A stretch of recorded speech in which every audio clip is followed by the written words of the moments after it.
अस्सलाम वालेकुम जी।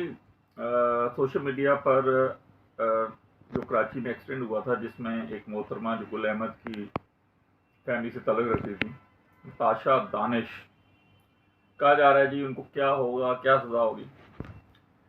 मेरी कानूनी राय ये है कि 320 322 के तहत FIR कटी है और इस FIR के तहत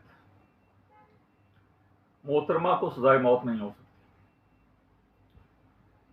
अब कानूनी तौर पे हमारे पास दो रास्ते बच जाते हैं कि इसको मैक्सिमम पनिशमेंट हो।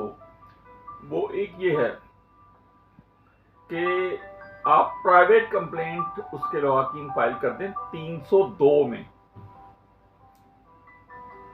यानी जिसे इस्तगासा कहा जाता है, या सप्लीमेंट्री स्टेटमेंट दे के इसको 302 में उनके वकला बेहतर समझते हैं जो भी। लेकिन इन दफात के तहत सजाए मौत का सवाल ही पैदा नहीं होता।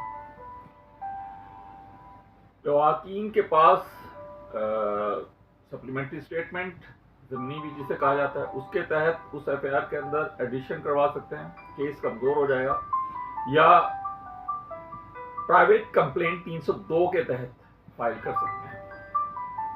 इजाज़त दीजिए।